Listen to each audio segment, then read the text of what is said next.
हम इंडियंस की सबसे अच्छी बात पता है क्या है? हम भाईचारे में विश्वास रखते हैं और अपना दिल खोलकर सभी के सामने रख देते हैं। फिर इसलिए हमें भाई का चारा ही क्यों ना बनना पड़े।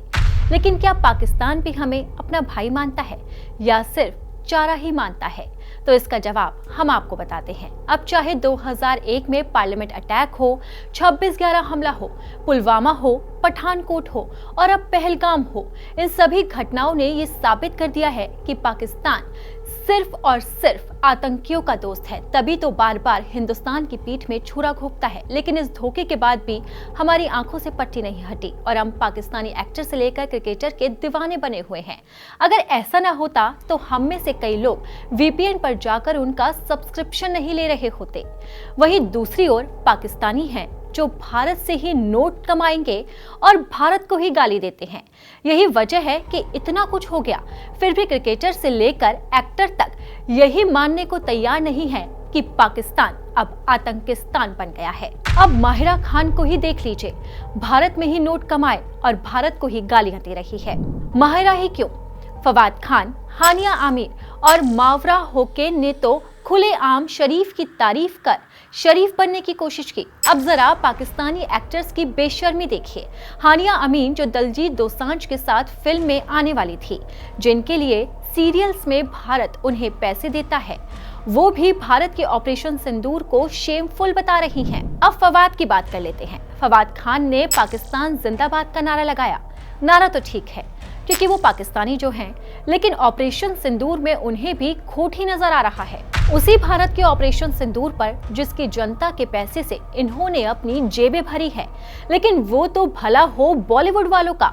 फवाद खान को रंग दिखाने से पहले भारत ने उसकी औकात दिखा दी और उसे बैन कर दिया। शायद बॉलीवुड को पता था कि ये सपोला है तो डसेगा ही। अब ट्वीट्स देखकर आप समझ ही गए होंगे कि ये एक्टर्स वाहवाही लूटते हैं भारत से, लेकिन जब साथ देने की बारी आती है तो पाकिस्तान पर बेशुमार प्यार दिखाते हैं।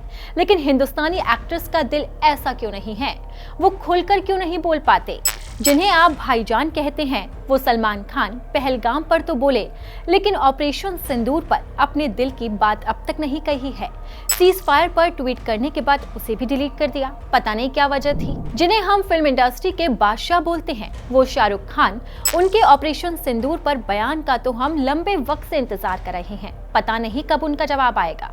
भारत की संस्कृति और प्रेरणा को अपनी फिल्मों में दिखाने वाले आमिर खान की तो आप बात ही छोड़ दीजिए, लेकिन हम मौला जाट फिल्म लाने वाले हमजा आली को नहीं छोड़ सकते। इनको तो आप में से कई लोग जानते भी नहीं होंगे। जनाब को तो हाफिज सईद में अपना मालिक नजर आता है। भाई तो उसके फैन बन बैठे। अब आप इस फोटो को ही देख लीजिए, किस तरह से हमजा अली हाफिज सईद के साथ सेल्फी ले रही हैं।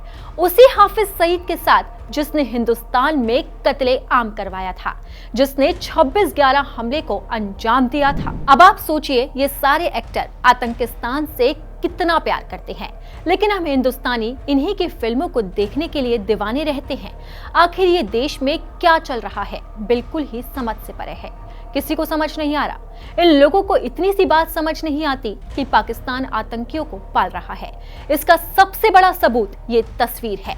हाल ही में मारे गए LAT के आतंकी, जिनके लिए शोक सभा रखी गई और इस सभा में पहुंच गया आतंकी हाफिज अब्दुल रऊफ। ये खुलेआम इस सभा की अध्यक्षता कर रहा है।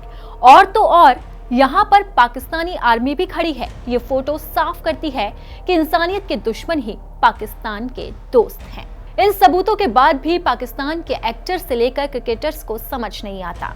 शाहिद अफरीदी से लेकर शोएब अख्तर तक भारत के खिलाफ जहर उगलते हैं।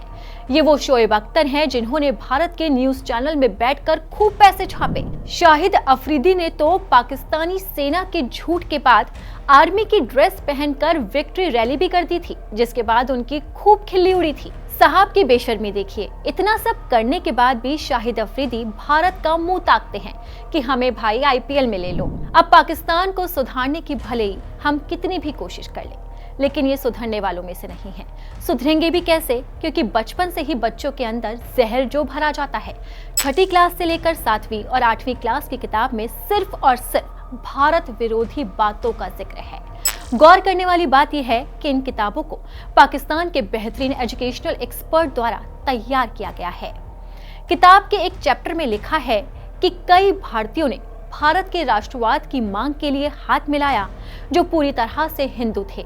इसलिए भारतीय राष्ट्रीय कांग्रेस पूरे भारत की आवाज होने के बजाय एक हिंदू राजनीतिक दल बन गई। ये तो सिर्फ किताब का एक हिस्सा है। इसके अलावा भी कई सारी बातें कही गई है। राष्ट्रपिता महात्मा गांधी को लेकर भी पाकिस्तान की किताब में जहर उगला गया है। ये सभी किताबें हिंदू और इंडियन हेट से भरी हुई है। अब जब बचपन से ही गंदा ज्ञान दिया जाएगा तो बच्चे समझेंगे कैसे? वो तो नफरत ही फैलाएंगे ना। इंडिया के लोग तो हमें बिल्कुल अच्छे नहीं लगते, क्योंकि उन्होंने हमारे कश्मीर मुसलमान भाइयों पर बहुत जुल्म किया। जबकि भारत के बच्चे बड़ी बड़ी कंपनियों में सीईओ बनने के सपने देखते हैं, लेकिन पाकिस्तान के बच्चे तो आतंकी निकलते हैं, जैसे हाफिज सईद। लेकिन हैरानी की बात तो यह है कि जब बच्चों के साथ साथ समझदार बनने वाले बड़े भी भारत की तबाही की बात करने लगे तो आप समझ जाइए कि पाकिस्तान की औकात क्या है। इंडिया का नाम सुनते ही आपके जहन में पहली बात क्या आती है? पहली बात ये आती है उसको तबाह कर दें हम। ये भाई साहब जो ज्ञान दे रहे हैं उसमें नफरत है, यानी कि पाकिस्तान आतंकिस्तान बनने के साथ साथ नफरत की फैक्ट्री भी चला रहा है, जबकि हिंदुस्तान हमेशा से अमन और चैन की बात करता है। इसलिए तो पाकिस्तान की लगातार नापाक हरकतों के बाद 1999 में पूर्व पीएम अटल बिहारी वाजपेयी ने बस से लाहौर का दौरा किया था। साल 2016 में खुद पीएम मोदी पूर्व पीएम नवाज शरीफ से मिलने पहुंच गए थे। इस कदम के बाद भी पाकिस्तान की अकल ठिकाने नहीं आई और वो आतंकवाद को समर्थन देता रहा। उसके साथ की वजह से ही पठानकोट के बाद पहलगाम पर हमला हुआ। लेकिन अब हिंदुस्तान बदल चुका है। भारत ने सिंदूर उजाड़ने वालों से ऑपरेशन सिंदूर के जरिए बदला लिया। इतना ही नहीं, भारत के खिलाफ जहर उगलने वाले पाक एक्ट्रेस को भी बैन कर दिया। लेकिन कुछ भारतीयों ने इस पर भी उंगली उठाई, यहाँ तक कि फवाद खान के फिल्मों को रिलीज करने की भी मांग कर डाली। अब ऐसे में हमें ये सोचना चाहिए कि जब पाकिस्तान आतंकवाद को समझने को तैयार ही नहीं है तो फिर हम क्यों उसका सपोर्ट कर रहे हैं? पाकिस्तान हमें कभी दोस्त नहीं मानता तो फिर हम क्यों दोस्ती का बार बार हाथ आगे बढ़ाते हैं? अगर देश एक रहेगा तभी तो दुश्मन खत्म होगा। इसलिए आतंकवाद के खिलाफ सबका साथ बेहद जरूरी है। अगर आपको हमारा ये वीडियो पसंद आया तो इसे लाइक और शेयर जरूर करें। अगर अब तक आपने दैनिक जागरण को सब्सक्राइब नहीं किया है तो लेटेस्ट खबरों को जानने के लिए आप दैनिक जागरण को जरूर सब्सक्राइब करें।